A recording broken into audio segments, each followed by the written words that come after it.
Assalamualaikum warahmatullahi wabarakatuh. Salam budi luhur. Perkenalkan nama saya Fawaz Azizi dengan NIM 1931501157, mahasiswa manajemen Universitas Budi Luhur Fakultas Ekonomi dan Bisnis. Dosen pengampu saya adalah Dr. Muhammad Mabrur Taufik, SAG SEMM. Tujuan saya di Meet kali ini adalah untuk memaparkan materi yang telah dijabarkan oleh dosen saya, yakni tentang pengendalian manajemen strategik, kemudian juga tentang strategi aliansinya. Berikut pemaparan materinya.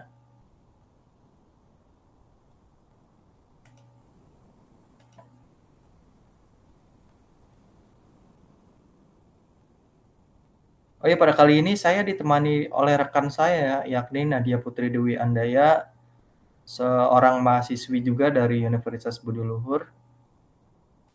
Oke, lanjut ke pemaparan yang pertama, yaitu materi bab 10, strategi aliansi strategi. Jadi pada bagian ini diterangkan tentang mengupas faktor pendorong aliansi yang pertama, yang kedua mendiskusikan kelebihan dan kelemahan strategi aliansi, yang ketiga menjabarkan peta aliansi strategik dalam skala global, yang keempat membahas bagaimana aliansi strategi dipraktekkan dalam skala global dan nasional, yang kelima membahas aliansi strategik yang ditetapkan pada KLM dan Northwest. Yang keenam, menelusuri strategi aliansi ditetapkan oleh Grup Salim. Definisi aliansi strategik. Aliansi strategis adalah hubungan formal antara dua atau lebih kelompok untuk mencapai satu tujuan yang disepakati bersama, ataupun memenuhi bisnis kritis tertentu yang dibutuhkan masing-masing organisasi secara independen. Aliansi strategis pada umumnya terjadi pada rentang waktu tertentu. Selain itu, pihak yang melakukan aliansi bukanlah pesaing langsung, namun memiliki kesamaan produk atau layanan yang ditujukan untuk target yang sama. Jadi dalam aliansi strategis ini harus dipilih perusahaan yang bukan pesaing langsung atau memiliki kesamaan produk atau layanan yang mana ditujukan pada pasar yang sama. Kemudian syarat aliansi adalah bergesernya fokus perhatian dari ROI (Return on Investment) menjadi ROS (Return on Sales). Artinya perpindahan antara untuk mencari investasi menjadi untuk meningkatkan penjualan. Kemudian tujuan aliansi strategik adalah memungkinkan suatu perusahaan atau grup untuk mencapai tujuan tertentu yang tidak dapat dicapai dengan usahanya sendiri. Yang kedua, faktor pendorong eksternal. Faktor pendorong eksternal antara lain adalah proses globalisasi menjadi kekuatan utama di balik pertumbuhan aktivitas nilai tambah lintas batas negara, yang juga meningkatkan saling ketergantungan ekonomi. Bisa kita ketahui bahwa lintas dalam negara ini sungguh sangat berpengaruh karena setiap negara mempunyai sumber daya manusia dan sumber daya alam yang berbeda-beda. Kemudian meningkatnya internasionalisasi dan persaingan menimbulkan kebutuhan untuk bekerja sama secara regional. Dan setiap negara sendiri juga punya pesaingnya sendiri. Kemudian kerjasama regional ini karena setiap regional atau lingkungan memiliki ciri khas atau kelebihannya masing-masing dalam membuat atau membangun suatu usaha. Kemudian perkembangan teknologi yang cepat, siklus umur produk yang lebih pendek, dan kenaikan biaya lead bank mendorong perusahaan-perusahaan untuk mewujudkan riset bersama dan berbagi sumber daya yang langka. Jadi ketika kita membangun aliansi strategik diperlukan teknologi yang cepat dan kemudian saling mutualisme antar perusahaan yang menguntungkan antara perusahaan satu dan perusahaan dua yang saling bekerja sama. Kemudian muncullah banyak pesaing baru dalam bisnis tradisional memaksa perusahaan yang ada untuk membina hubungan dan memperluas jaringan yang erat. Jadi munculnya pesaing-pesaing baru, kemudian dalam bisnis tradisional juga memaksa perusahaan harus terus berinovasi, yang mana inovasi ini juga termasuk dalam aliansi ya. Jadi ketika suatu perusahaan kesulitan dalam menemukan suatu inovasi dan keterbatasan sumber daya alam atau sumber daya manusia, maka diperlukan adanya aliansi. Kemudian faktor pendorong internal. Nah, faktor pendorong internal antara lain adalah adanya kebutuhan untuk bekerja sama untuk mencapai fleksibilitas, kompetensi inti, dan insentif yang berasal dari otonomi pada waktu yang sama. Manfaatkan sumber daya yang saling melengkapi bagi pembelajaran dan efisiensi seperti yang saya bilang tadi, bahwa di dalam suatu aliansi itu saling sama-sama menguntungkan, bekerja sama untuk mencapai tujuan perusahaan yang berbeda-beda. Jadi antara perusahaan satu dan perusahaan 2 bekerja sama itu bisa jadi tujuan mereka berbeda, tapi dengan satu syarat yaitu saling menguntungkan satu sama lain. Kemudian motif dan tujuan dibentuknya aliansi strategik meliputi teknologi, know atau how, bagaimana dan apa. Kemudian aset finansial, persaingan, akses pada segmen pasar, akses terhadap input, output, dan pengalaman manajemen sumber daya dan kapabilitas yang saling melengkapi. Jadi motif yang meliputi dari aliansi ini juga banyak ya, contohnya adalah teknologi. Jadi setiap perusahaan itu mempunyai teknologi yang berbeda-beda dan bagaimana mereka mengoperasikannya atau mengaplikasikannya kepada pasar yang menimbulkan keuntungan secara tidak langsung. Maka daripada itu dibutuhkanlah kerjasama agar bisa saling bertukar inovasi. Kemudian peta global aliansi strategik. Aliansi strategik dalam skala global dikategorikan menjadi aliansi patungan atau alliance joint venture dengan ciri mitra kerja atau partner tetap sebagai badan usaha yang terpisah, kadang-kadang tanpa kontribusi ekuitas. Apa sih ekuitas? Ekuitas itu adalah hak yang dipegang oleh pemegang saham. Jadi pemegang saham itu ada hak tentang aset yang ada di perusahaan tersebut. Kemudian kerjasama dapat terbatas pada suatu fungsi atau mencakup fungsi yang luas adalah umum bagi partner untuk bekerja sama dalam suatu produk atau segmen pasar tertentu. Sementara pada saat yang sama tetap beroperasi sebagai pesaing di pasar yang lain. Jadi aliansi patungan ini bisa dikatakan dengan ciri mitra kerja atau partner dalam produk yang lebih detail atau produk tertentu dalam suatu perusahaan antara kedua perusahaan tersebut. Kemudian aliansi khusus fungsional, fungsional specific alliance dengan ciri tidak terjadi pemisahan badan hukum dan aliansi terbatas pada satu atau beberapa fungsi khusus tertentu. Kerjasama terbatas pada satu atau sejumlah fungsi tertentu, misalkan A dalam lead bank, B persetujuan distribusi silang, C persetujuan lisensi silang, D persetujuan kerjasama manufaktur, E joint bidding. Jadi aliansi khusus ini lebih erat kaitannya dengan akuisisi suatu perusahaan atau disebutnya dengan merger. Contohnya apa sih di Indonesia? Contohnya adalah BNI Syariah, BRI Syariah, kemudian Mandiri Syariah bermerger menjadi Bank Indonesia Syariah, Bank Syariah Indonesia atau disebutnya dengan BSI. 5. Peta aliansi strategik grup Salim. Nah, praktik aliansi bisnis di Asia Tenggara dan Asia Timur tidak sekedar didorong oleh motif ekonomi, namun banyak diwarnai motif membina hubungan khusus dengan pihak penguasa politik. Jadi, praktik aliansi bisnis di Asia Tenggara dan Asia Timur tidak hanya didorong oleh motif ekonomi, hanya keuntungan penjualan atau sekedar investment atau investasi saja. Namun terkadang banyak diwarnai dengan membina hubungan khusus dengan pihak penguasa politik agar bisa lebih ber eee, berdamai dengan suatu kondisi regional tersebut atau negara. Kemudian, development state perjalannya mekanisme pasar, tetapi negara pemerintah pada saat yang sama melakukan campur tangan yang aktif dalam perekonomian. Grup Salim melakukan desertifikasi. Ada bisnis bank, semen, industri baja, otomotif, kimia, kayu, real estate, kemudian makanan, dan agrobisnis.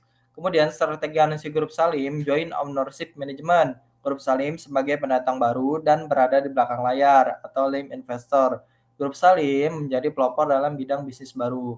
Kemudian strategi aliansi dikombinasikan dengan strategi mendominasi pasar, baik dengan strategi integrasi horizontal maupun integrasi vertikal. Jadi grup Salim ini berusaha untuk masuk pasar dan bisa menggabungkan antara yang horizontal maupun integrasinya secara vertikal. Jadi semua pasar coba ia kuasai dengan beberapa segmen disertifikasinya. Jadi bisnisnya banyak atau terdapat beberapa bisnis seperti bank, semen, industri baja, otomotif, kimia, kayu, real estate, makanan, dan agrobisnis. Sedangkan kalau banyak seperti itu, kita tidak tahu nih mana yang pecah telur ya atau yang lebih menghasilkan cuan yang banyak. Jadi seperti itu strateginya. Terima kasih. Kemudian saya akan melanjutkan tentang, pengendalian strategik.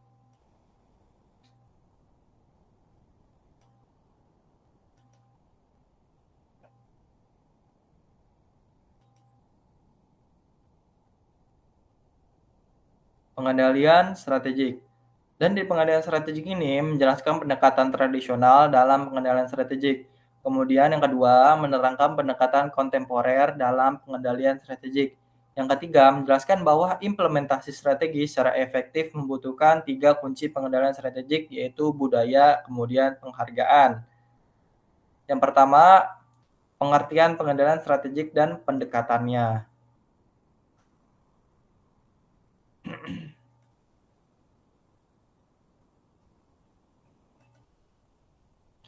Pendekatan tradisional. Pengendalian strategis merupakan proses dari evaluasi strategi yang dilakukan baik strategi tersebut dirumuskan dan setelah diimplementasikan. Pengendalian bertujuan untuk supaya proses pelaksanaan dilakukan sesuai dengan ketentuan-ketentuan dari rencana. Dalam pengendalian strategik terdapat 2 jenis sistem. Yang pertama, pendekatan tradisional. Didasarkan pada pendekatan umpan balik, strategi, sasaran, dan tujuan organisasi hanya sedikit berubah atau bahkan tidak ada perubahan sama sekali sampai batas waktu yang ditentukan. Kemudian pendekatan kontemporer menekankan pada pentingnya evaluasi lingkungan internal dan eksternal yang berkelanjutan untuk melihat apabila terdapat tren dan kejadian penting yang memberikan sinyal terhadap pentingnya melakukan modifikasi strategi, sasaran, dan tujuan organisasi. Contohnya apa sih pendekatan tradisional itu? Didekatkan pada pendekatan umpan balik yang bisa didapat dari klien, customer, atau yang lainnya. Kemudian pendekatan kontemporer itu erat kaitannya dengan lingkungan internal dan eksternal. Contohnya adalah adapsi cryptocurrency pada suatu perusahaan dalam memenuhi pembayaran antara customer dengan perusahaan. Contohnya seperti itu. Kemudian pengendalian strategis terdapat pendekatan tradisional juga nih, yang seperti tadi saya terangkan. Pendekatan tradisional ini adalah strategi sasaran dan tujuan organisasi yang hanya sedikit berubah. Kemudian pendekatan tradisional ini mengikuti tahapan yang berurutan. Yang pertama, strategi diformulasikan dan manajemen untuk menetapkan sasaran. Yang kedua, strategi diimplementasikan dan ketiga, kinerja diukur berdasarkan sasaran yang telah ditetapkan sebelumnya. Jadi, ketika kita menggunakan pendekatan tradisional, yang disebabkan oleh, kritik atau sebuah saran dari klien atau customer dalam suatu perusahaan, itu kita lalu membuat sasarannya. Setelah membuat sasarannya, strategi itu diimplementasikan dan kemudian diukur nih apakah sudah baik atau belum. Kemudian menurut Chris Egris, sistem ini dinamakan single loop. Dengan sistem ini, sistem pengendalian hanya membandingkan kinerja aktual dengan sasaran yang telah ditetapkan sebelumnya. Nah, berbeda dengan pendekatan kontemporer, pendekatan kontemporer ini menekankan pada pentingnya evaluasi lingkungan, baik secara internal maupun eksternal, yang berkelanjutan untuk melihat apabila terdapat tren dan kejadian penting yang memberikan sinyal terhadap pentingnya melakukan modifikasi strategi, sasaran, dan tujuan organisasi agar sistem pengendalian kontemporer efektif. Kemudian juga di dalam pendekatan kontemporer ini harus fokus pada informasi yang terus berubah yang dapat diidentifikasikan oleh manajer puncak sehingga mempunyai aset strategik yang penting. Kemudian juga informasi harus cukup penting untuk dapat menarik perhatian manajer operasi pada semua tingkatan organisasi secara rutin dan terus-menerus. Kemudian data dan informasi yang dihasilkan oleh sistem pengendalian paling baik bila diinterpretasikan dan didiskusikan pada pertemuan tatap muka dengan atasan, bawahan, dan rekan bisnis. Kemudian sistem pengendalian kontemporer adalah katalis kunci bagi perdebatan tentang data, asumsi, dan rencana aksi yang dilakukan terus-menerus.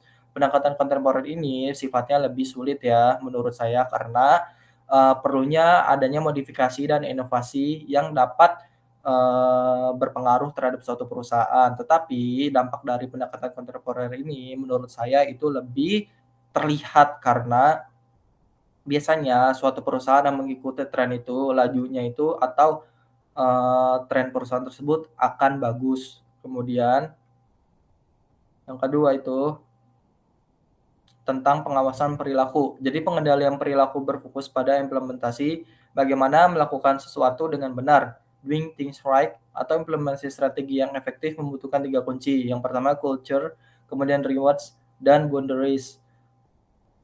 Apa sih itu? Nanti saya jelaskan. Kemudian yang pertama itu budaya atau culture. Budaya organisasi adalah suatu sistem nilai dan kepercayaan yang membentuk karyawan, struktur organisasi, dan sistem pengendalian perusahaan untuk memproduksi norma-norma keyakinan. Budaya mengatur suatu batasan yang implisit, yaitu aturan-aturan tidak tertulis dari perilaku yang diperbolehkan. Di sini juga ada budaya korporat, visible artifact, cara orang berperilaku, simbol, logo perusahaan, lambang, merek, dan lain-lain. Jadi di dalam suatu korporat itu ada simbol perusahaan yang perusahaan tersebut simbolnya atau logonya itu melambangkan visi misi dari perusahaan tersebut. Kemudian budaya yang mewakili nilai-nilai yang lebih dalam dari para anggotanya, nilai-nilai dasar filosofi, keyakinan, asumsi, kepercayaan, dan lain-lain. Jadi di dalam simbol atau logo, perusahaan korporat atau budaya korporat itu biasanya memiliki nilai-nilai yang lebih dalam dari para anggotanya.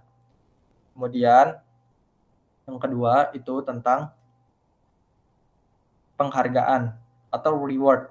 Sistem penghargaan atau rewards dan insentif merupakan perwujudan dari niat kuat untuk bisa mempengaruhi budaya organisasi. Berfokus pada pekerjaan dengan prioritas tinggi dan memotivasi individu dan kinerja individu ke tingkat yang lebih tinggi. Jadi di dalam penghargaan ini, sebuah individu atau sebuah karyawan atau seluk-beluk perusahaan atau isi dari perusahaan tersebut, manajer dan lain-lain itu terdapat penghargaan yang bisa dia dapatkan dengan perwujudan dari niat yang kuat dan prioritas tinggi yang ditujukan kepada perusahaan tersebut dan kinerja individu ke tingkat yang lebih tinggi merupakan suatu motivator dan kontrol mekanisme yang efektif. Penghargaan dan insentif yang efektif mempunyai beberapa karakteristik. Yang pertama, tujuannya jelas, mudah dimengerti dan bisa diterima secara luas. Yang kedua, penghargaan berhubungan langsung dengan kinerja dan perilaku yang diinginkan. Yang ketiga, pengukuran kinerja jelas dan dapat dilihat. Yang keempat, umpan balik atau feedback cepat, jelas, dan tidak meragukan. Yang kelima, struktur fleksibel, bisa beradaptasi dengan perubahan. Yang ketiga ini tentang batas dan hambatan organisasi, boundary, atau disebut juga boundaries. Batas dan hambatan organisasi dapat memberikan banyak tujuan yang berguna bagi organisasi, termasuk berfokus pada usaha individu dan prioritas organisasi. Yang kedua, memberikan tujuan jangka pendek dan rencana kegiatan yang akan diusahakan. Yang ketiga, meningkatkan efisiensi dan efektivitas. Yang keempat, meminimalkan perilaku yang tidak diperbolehkan atau tidak etis.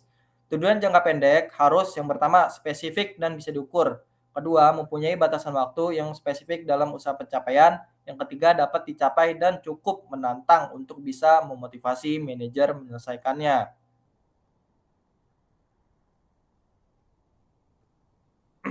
Yang terakhir, terima kasih telah menyaksikan saya memaparkan materi ini. Kemudian kepada rekan saya Nadia Putri Dewi Andaya, apakah ada yang ingin ditanyakan? Yap, saya Nadia Putri ingin bertanya, tapi sebelumnya saya ingin mengucapkan terima kasih yang Fawaz Azizi telah memaparkan materi yang sangat baik dan sangat lengkap. Nah, saya ingin bertanya nih pada di pertemuan 10, kan tadi sudah dijelasin ya bagaimana si grup Salim ini aliansi strategik. Nah, jadi pelajaran apa sih yang bisa kita ambil gitu? Strategi aliansi apa yang dilakukan oleh grup Salim? Kayak gitu. Terima kasih. Oke, saya akan menjelaskannya secara rinci ya. Setelah membaca kasus Salim Group, pelajaran apa sih yang kita bisa ambil atau berkenan dengan apa? Apakah seperti itu? Yap, betul. Nah, jadi pola analisis strategik yang dilakukan Salim Group adalah pola pertama itu grup Salim sebagai pendatang baru ya, dan berada di belakang layar dalam perkembangan bisnis tersebut di dalam pasar negeri. Partner Lim umumnya adalah muka lama. Jadi dalam bisnis itu yang telah berpengalaman dan lebih ahli daripada grup Salim. Yang kedua, pola kedua ini diterapkan di mana grup Salim menjadi pelopor dalam bidang bisnis baru. Kan dia disertifikasi bisnisnya banyak. Jadi dia berusaha menjadi pelopor dalam bidang bisnis baru yang disertifikasinya tersebut, di mana pihak swasta baru pertama kali memasukinya. Jadi ditariknya dua partner pribumi dalam pola ini agaknya untuk mengizinkan jalan mendekati pusat kekuasaan. Jadi intinya, grup Salim ini berusaha untuk menguasai beberapa lini bisnis dengan diversifikasi bisnisnya dan pengelolaan strategik yang ditujukan kepada atau diserahkan kepada partner-partner bisnisnya yang sudah terdahulu, menerjuni bidang bisnis tersebut. Jadi seperti itu. Oke, baik. Terima kasih atas penjelasannya. Oke, terima kasih juga. Mungkin demikian yang dapat kami sampaikan, kurang lebihnya mohon maaf. Wassalamualaikum warahmatullahi wabarakatuh. Salam budi luhur.